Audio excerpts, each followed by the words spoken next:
Hi everyone. This is video number 4 on our series of what we've learned since we contracted with an unscrupulous company called Express Kitchen and Bath out of Frankfort, Illinois.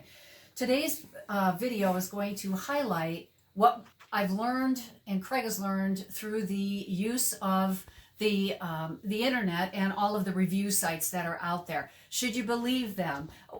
What's the criteria to get your review up onto the top of the site so that people can see it? We've learned a lot and we're not experts at it. And in fact, I would say we probably know considerably more than our age population. One of the timely magazines that we received this week was a consumer report for January, and in it was an article regarding how consumers prefer to deal with complaints, and of course it's age specific. So kids that are under the age of 25, young adults under the age of 25, prefer social media to resolve conflict 32% of the time, whether that's contacting via the chat boxes that most of the companies have right now, or another avenue through social media sites. If they're 25 to 34 years of age, they prefer email 23% of the time to resolve conflict. If you're 35 to 54, you prefer to deal with it by phone.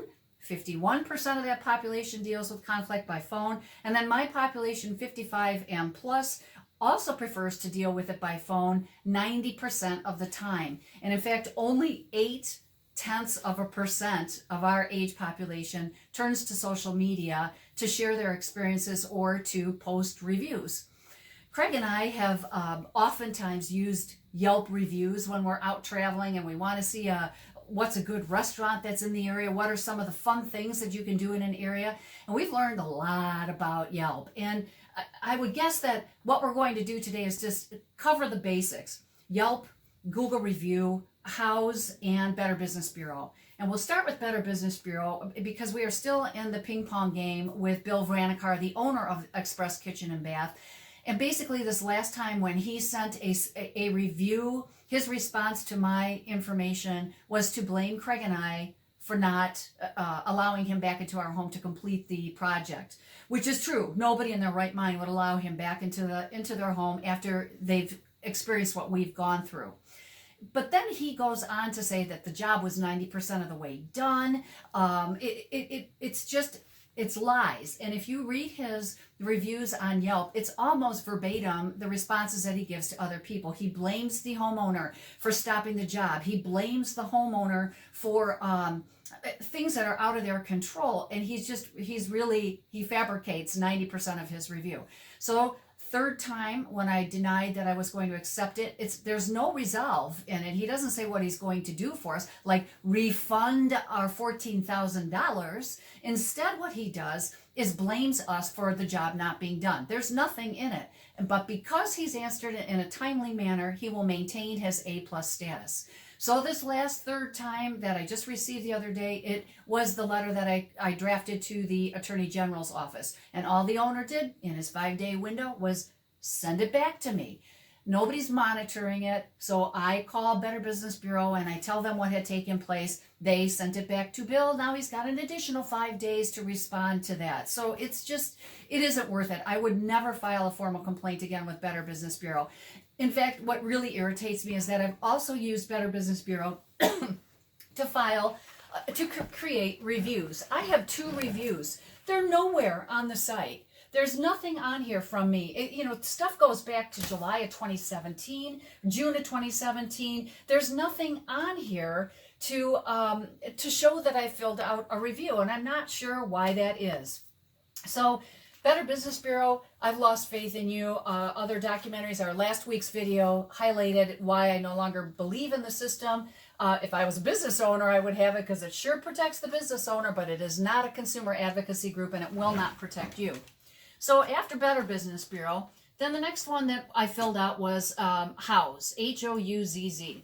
Now in the past, Houzz for me was a place to go to get ideas for bathrooms. It was a place to pin to my Pinterest board. But Houzz now, you can buy things from it, and of course you can hire contractors from Houzz as well. This one too was convoluted. So you have to become a member of House, which means now you're going to get all their advertising through your email system, just what I wanted. But it's really hard to find where the reviews are. And in fact, I would be really interested to see the responses here. There are no, the only responses that came up for this 1-star review, there aren't any. It was November of 18th, and it's simply this, they did a decent job, but they were awful with their communication level. They could never give a good schedule, on and on and on, and no business response that's listed there. Then there's some 5-star reviews that are in here, and I'm just curious about how there were some individuals whose 5-star reviews get on, but there were other individuals that were aware of that have filed 1-star reviews, nowhere to be found. So House, take it with a grain of salt. We did check on Angie's List, and he's, of course, not a paid member of Angie's List, so there's no place for us to leave a review for him. Go figure. So then maybe that might be the more honest way to go. But Yelp is the one that really baffles me. Now, he does have 19 reviews that are on there that are used to calculate his 2-star status that he has. So you scroll through the website. Here's a bunch of reviews, scathing, detailed reviews of what has happened as a result of his company, doing a bathroom or a kitchen remodel. And then the part that I find most disturbing is that you get down here and in really light gray, what it says is 24 other reviews that are not currently recommended. And you'll notice my review did not appear. Craig's review did not appear. I'm logged on to the computer. So when I click onto that area there, of course, we get the justification and why my review is not calculated into the 2 stars that Bill currently has. There's my review and my 1-star status. There's some information that he has on there that my 2 reviews, because I couldn't see it the first time, I did a second review on there.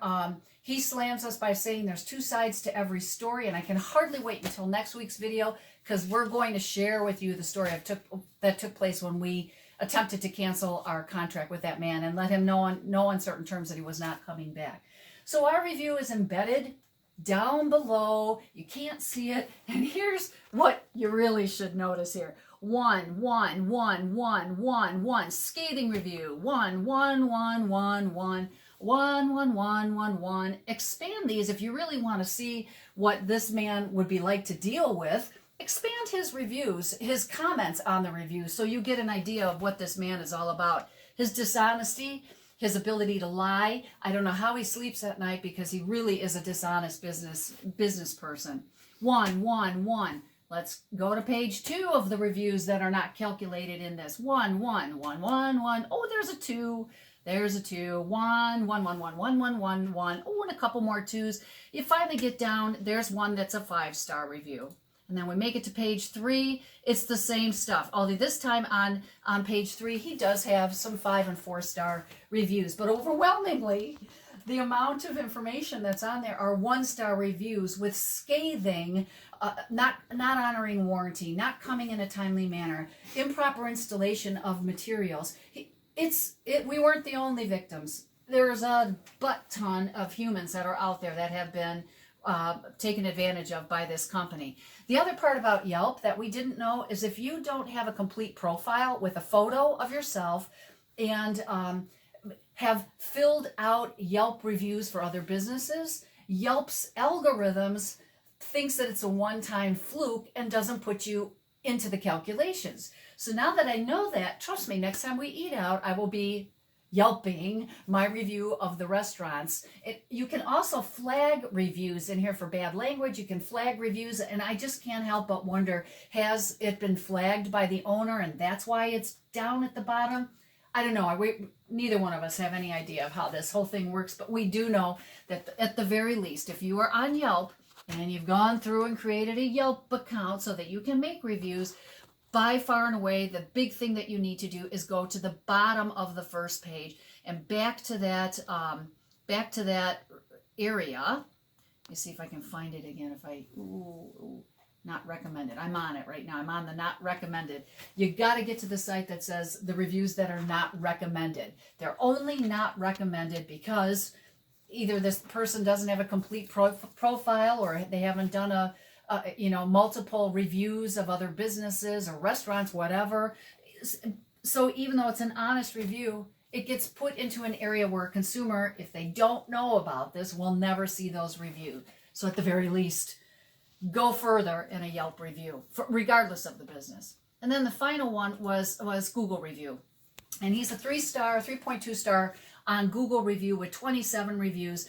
This is another one that we can't figure out. So on Google review, if I'm logged onto the computer, my review comes up. And this is where he says there's 2 sides to every story. So I would love somebody just call and see what he says about us, because we have the photos to prove what has happened. We've got the documentation to prove what's happened and the emails to prove what's happened. So let him disparage my reputation and my husband's reputation, because we can back everything up. Our notebook's about this thick right now. So the Google review is another one that I can't figure out, but there's a whole lot of 1-star reviews on that one as well, and detailed reviews, not just owner sucks, business sucks. They're detailed reviews of what went wrong with their jobs. And overwhelmingly, it is really shoddy construction. It is like how I would build something, using duct tape to put something together.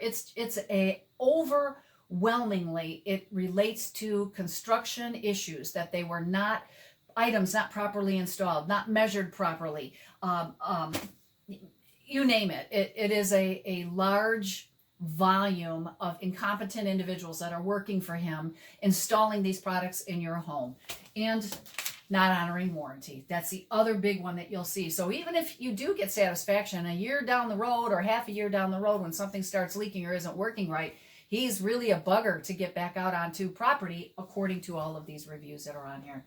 So I guess this is the last hard video that we have to make, because it required research. I guess still my genuine feeling about these reviews is to do your due diligence, but you take it with a grain of salt.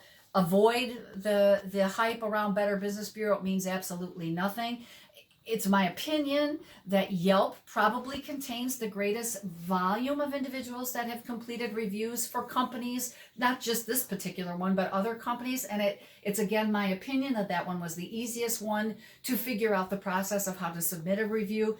But I can't figure out why it shows up on my computer, but then when Craig logs on, my review isn't there. I cannot figure that one out.